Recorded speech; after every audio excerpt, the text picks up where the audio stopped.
El Señor esté con ustedes. Del Santo Evangelio según San Marcos.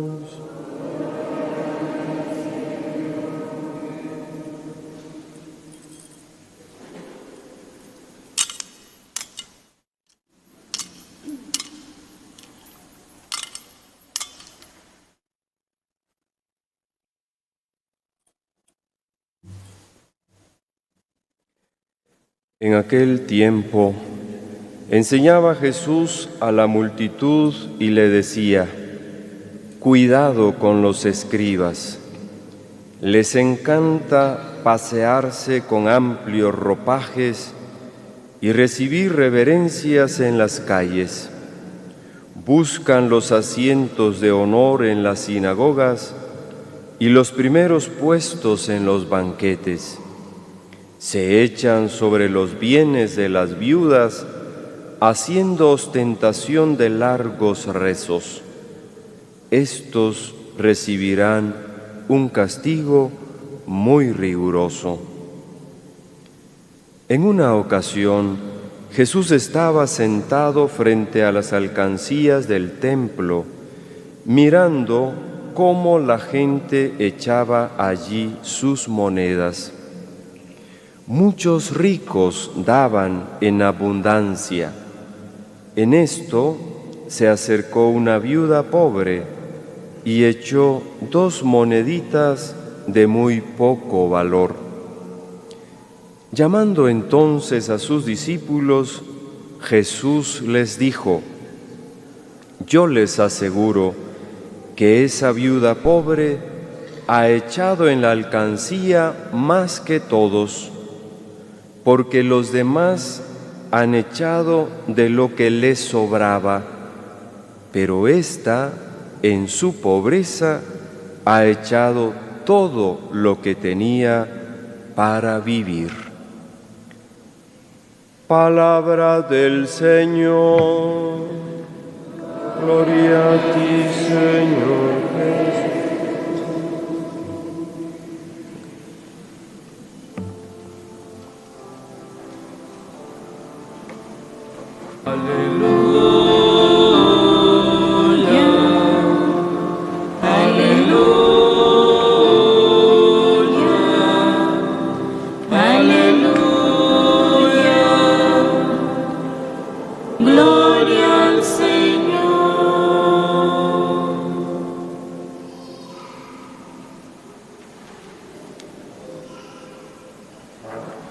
Muy queridos hermanos y hermanas, nos encontramos ya en el domingo 32º del tiempo ordinario, ya casi finalizando este ciclo litúrgico B, acompañado por el evangelista San Marcos.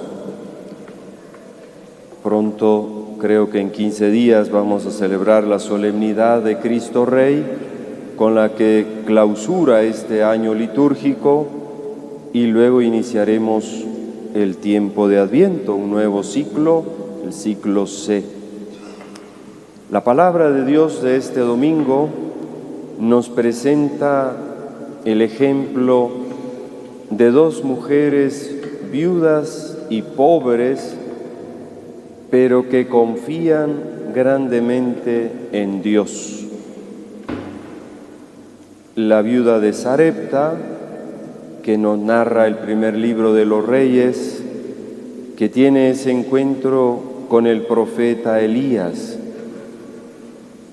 y la viuda del Evangelio de San Marcos, que Jesús presenta como modelo de fe en Dios y de generosidad en su pobreza. Ciertamente Dios no se desentiende de sus hijos y, como también creemos, no se deja ganar en generosidad. Tanto la viuda de Sarepta como la viuda del Evangelio lo dan todo, se dan a sí mismas y se ponen en las manos de Dios por el bien de los demás.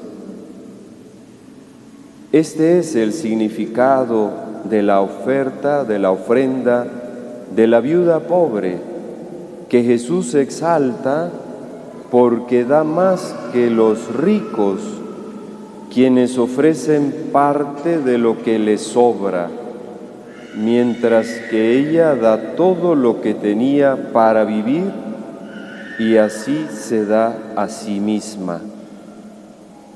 Veamos que los criterios de Dios no son las cantidades, sino es la calidad, la actitud, el espíritu, como hacemos las cosas. Puede ser un servicio mínimo que hagamos, pero si lo hacemos con amor, pues es valioso a los ojos de Dios.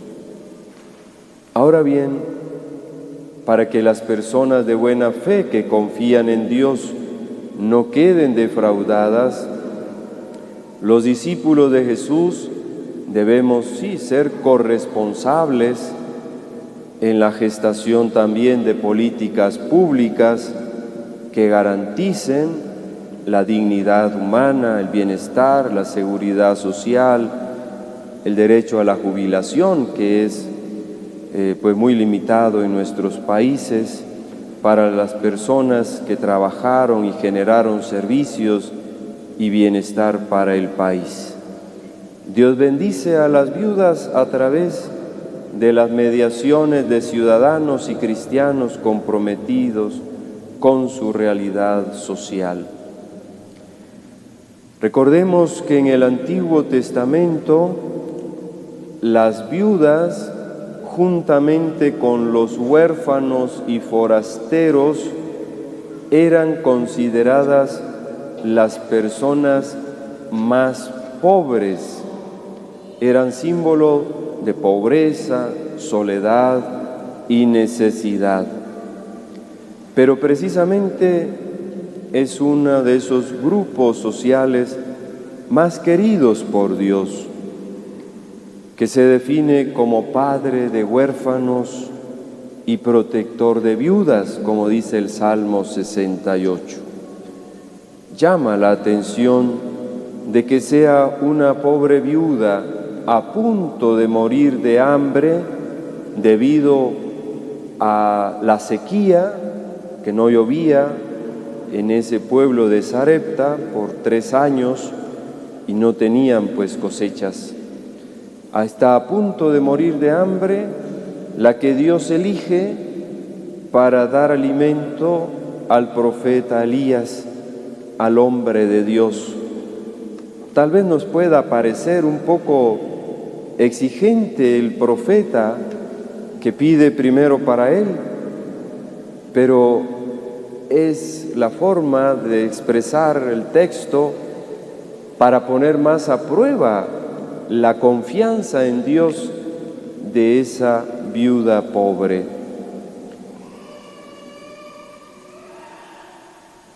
Y ciertamente, pues nos hace ver que Jesús recuerda también que es una viuda extranjera, no es judía, la elegida, como señal de que Dios da sus dones a quien quiere, no a quien se cree con derecho a recibirlos, como era un poco la actitud ostentosa, orgullosa de los maestros de la ley.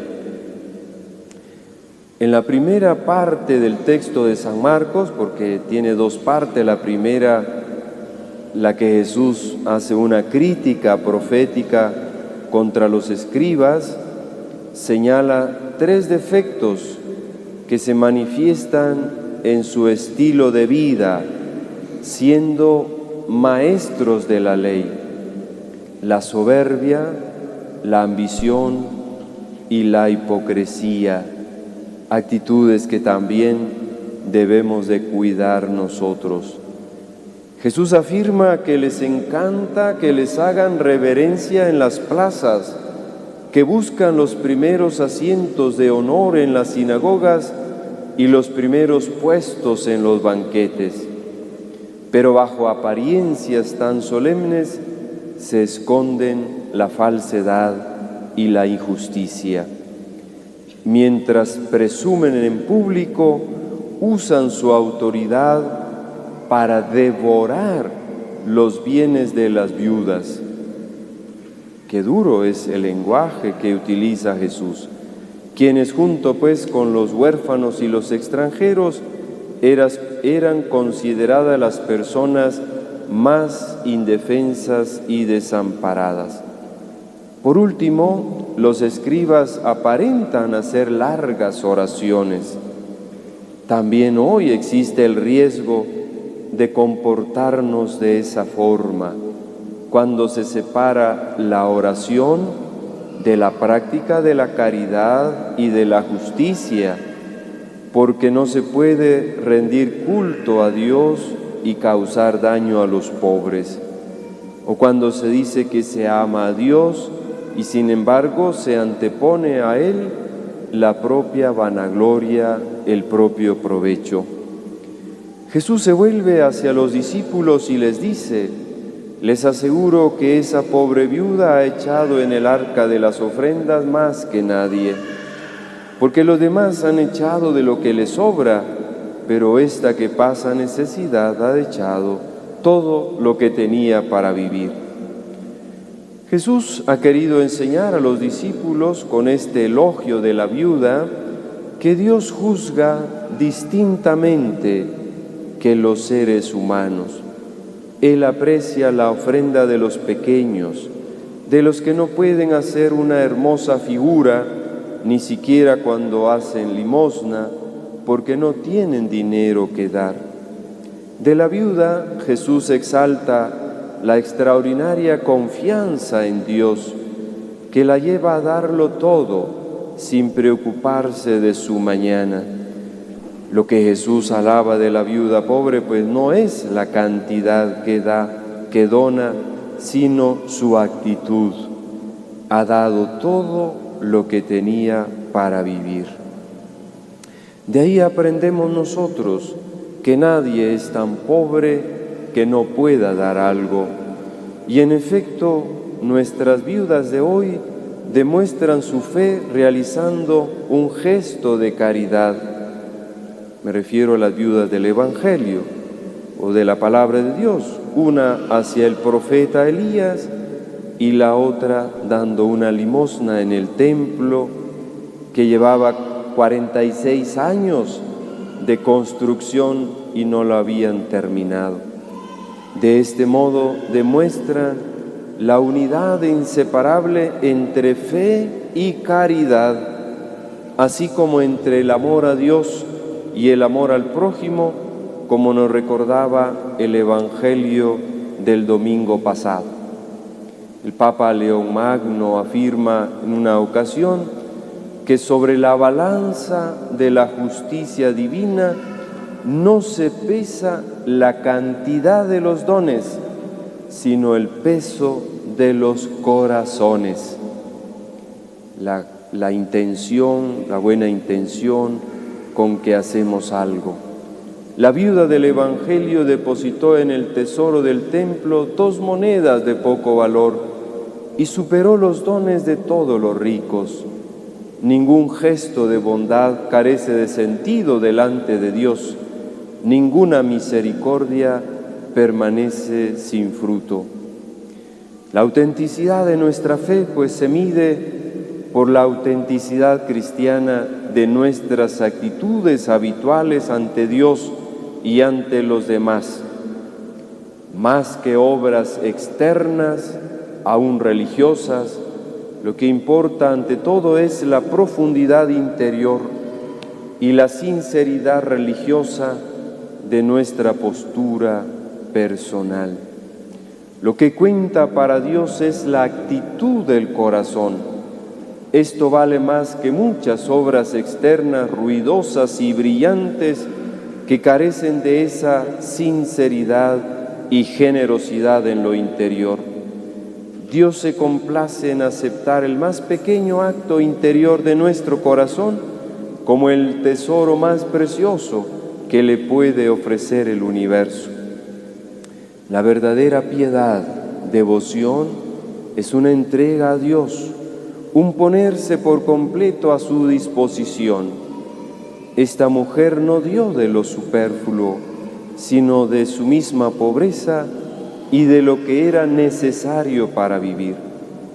Aquella viuda pobre ha dado todo lo que tenía, ha dado aquello mismo que le hacía falta para vivir. Seguramente habría conseguido con gran esfuerzo aquella pequeñez que tenía y sin duda alguna le habría costado una buena serie de privaciones, pero no le importaba. Materialmente hablando, poco podía hacerse por el templo santo de Dios con aquella limosna, pero había puesto toda su alma, todo su trabajo, todo su esfuerzo, todo su corazón, y es lo que vale ante Dios. Por eso debemos preguntarnos a nosotros mismos si buscamos el honor externo, la reverencia, la admiración, los primeros puestos en todo, como premio a nuestros servicios, a nuestros apostolados, a nuestros ministerios, a lo que hacemos. Preguntémonos si devoramos los bienes de los pobres, como dice Jesús, especialmente aquellos servidores públicos que tienen una gran responsabilidad. Es verdad que somos servidores de la palabra, como San Lucas define a la autoridad docente de la iglesia primitiva, apóstoles y evangelistas. Acudimos a aliviar al necesitado, o más bien nos mostramos pues como aparentemente que le servimos, pero luego es por amor al dinero. ¿Cómo es nuestra piedad, nuestra devoción? ¿Es ostentosa, vacía e incluso dañina? Podemos engañar a los demás, pero no a Dios, porque Dios no ve las apariencias, sino el corazón. La semana pasada, o esta semana recién pasada, hemos vivido en la diócesis de San Marcos una realidad muy fuerte y dolorosa debido a la pérdida de 2 sacerdotes por diversas enfermedades, Padre Jorge Alberto Campos y el Padre Marco Antonio Alvarado. A pesar de no haber escatimado recursos para su recuperación, pero sabemos que Dios tiene la última palabra. La muerte sigue siendo un enigma o un misterio para nosotros que solamente se esclarece a la luz de la resurrección de Cristo, vencedor de la muerte y del pecado, como nos recuerda la carta a los Hebreos sobre la esperanza de la segunda venida de Jesús, que ya no vendrá para quitar el pecado, dice, sino para salvación de aquellos que lo aguardan y en Él tienen puesta su esperanza. La muerte ciertamente solo se esclarece a la luz de la resurrección de Cristo, vencedor de la muerte y del pecado. Nos hace comprender la fragilidad de la vida, que como dice un salmista, es como una flor que florece por la mañana y por la tarde se marchita y muere. Nos hace comprender que Dios es el dueño de la vida, que nos ha regalado mientras vivimos en este mundo, pero en realidad somos ciudadanos del cielo y peregrinos de paso por este mundo. Nos hace comprender que no debemos aferrarnos a las cosas materiales ni poner nuestra confianza en los bienes de este mundo, sino en el Señor de la vida, y que la sabiduría del pobre, como la vivió San Francisco de Asís, consiste en que Dios sea nuestra única riqueza a saciedad. Nos hace comprender que no podemos renegar de la voluntad de Dios, sino aceptarla como la aceptó Job, cuando dijo: desnudo salí del vientre de mi madre y desnudo volveré a él. El Señor me lo dio, el Señor me lo quitó. Bendito sea el nombre del Señor. Por eso quiero aprovechar esta Eucaristía dominical que no solo se transmite a través del canal 92 por las redes sociales, por la radio diocesana, sino también a veces la retransmiten los lunes o martes por la radio diocesana, para agradecer profundamente a todas las personas que oraron por los sacerdotes Marco Antonio y Jorge Alberto en su enfermedad, a las familias que les mostraron su aprecio y colaboración en el ejercicio de su ministerio pastoral, a las religiosas que también les atendieron en sus enfermedades, a los agentes de pastoral que fueron sus colaboradores más cercanos, y por qué no decirlo también por la paciencia que les tuvieron ante su particular forma de ser, porque cada uno somos diferentes y a veces no siempre tenemos paciencia, y sobre todo por la solidaridad también puesta de manifiesto para apoyarnos a cubrir una parte de los gastos de su hospitalización, de sus honras fúnebres y de su sepultura. Que Dios se los pague y recompense con creces, y que su muerte sea semilla de nuevas vocaciones sacerdotales y religiosas. Que así sea.